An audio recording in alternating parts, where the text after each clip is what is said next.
Hi everyone, good evening. Tonight we are going to speak about kids and how should we approach the situation when they don't study at home.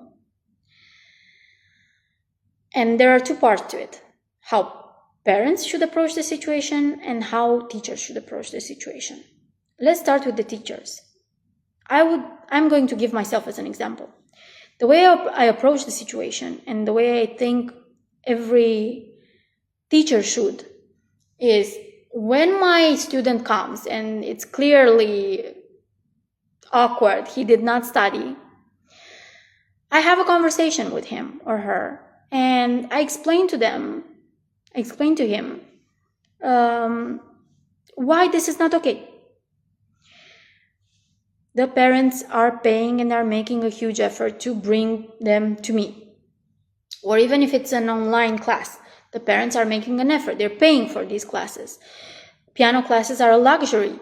They're not cheap. And the parents are making an effort. We are making an effort. Every single class, we study together. We spend time, me explaining, him trying to understand and repeating again and again. I'm showing them and they are trying to take into consideration everything I say and repeat after me the ways that they should study, the different scenarios in which different glitches or mistakes might appear, etc. A ton of work that we've went through to get to a certain point. And then when they go home and they don't study, everything crumbles down like a deck of cards. They need to understand that from their teacher. You should not yell. You should not treat them badly. You should not tell them you feel disappointed on them. It's not the moment. Yelling or treating them badly is never the moment. But I'm telling you about the disappointment phase. You shouldn't show them that you're disappointed. You should just tell them facts. This. I am confident that until next time, you will do better because you're a smart individual. I know you can do it, etc. It depends on the child. You don't have to lie. Just state his pluses.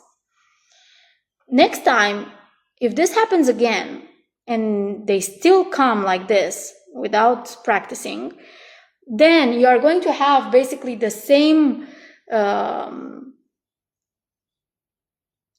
speech, but as a plus, as an extra, you are going to explain to them the fact that this is the second time that's happening, and you're not trying to threaten them or anything like that.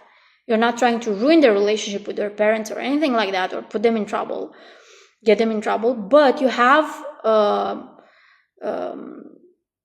you owe it to their parents to talk to them as well. So if this is the third chance, mind you, if until next time things don't change and they don't come in a different way, studied, then you have no other choice but to speak to the parents, because the parents are paying you and you owe them loyalty enough to speak to them when something is wrong. So you've just protected your relationship with your student, but at the same time, you have your integrity and you're giving that student the example of integrity. This cannot go on. I need to speak to your parents, not to put you in trouble, not to make you feel bad, not to get you punished, but because this is the normal thing to do at this point. Mind you, it would be the third time of them not studying. Almost never have I had a student come the third time without studying. Almost never. I'm not going to say never because I had a few situations, but they are very, very rare. And those are kids that usually just don't want to study piano. So it usually works, and it works because you build trust. You have the foundation of trust and respect between you and your student, and that's super important.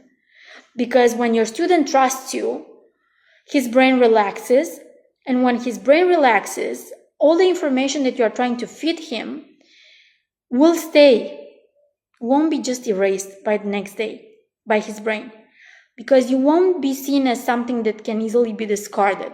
You will be seen as an important part of their life, as a relationship, as a confidant, as someone they trust, someone they let in.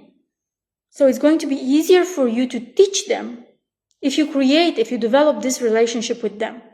So when your student is not studying, has not studied, you don't just run to the parent and tell them. You speak to them 2 times.